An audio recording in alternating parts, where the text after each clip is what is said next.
So do you think that the outcomes that the president's desiring are realistic for 2020? Well, it depends on whether that money is appropriated. So the 1.2 billion, I think that's an entirely appropriate scale for the size of the problem. If that happens, I'm delighted that a lot of the money will go towards basic science and research, which really needs that kind of money. I do hope that that money will go towards stewardship.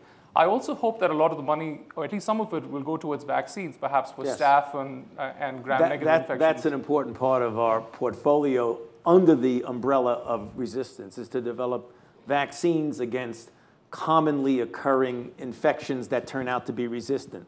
So one of the best ways to not have a resistant staphylococcus is to not get infected.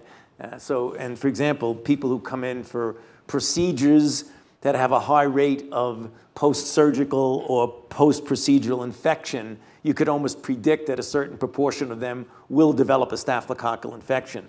Since we know that, a good way to avoid that, if someone is going to get into a situation in preparation for a certain type of surgery, if you have a vaccine to prevent the infection, then you don't have to worry about them getting a resistant infection. So you're right, the vaccines are an important part.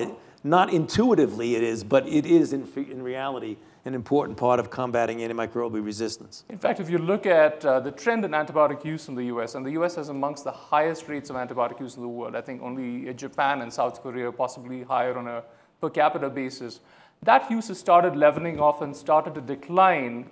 And the most important reason for that is the use of the childhood pneumococcal vaccine, Prevnar, which means that a lot of kids would have got the antibiotics for anything from ear infections, anything related to pneumococcal infections, who no longer have to get those antibiotics. So I think vaccines are a huge part of this, and that combined with, think about it, maybe 25 years ago, people might feel quite comfortable smoking in a room like this, and now it's no longer acceptable.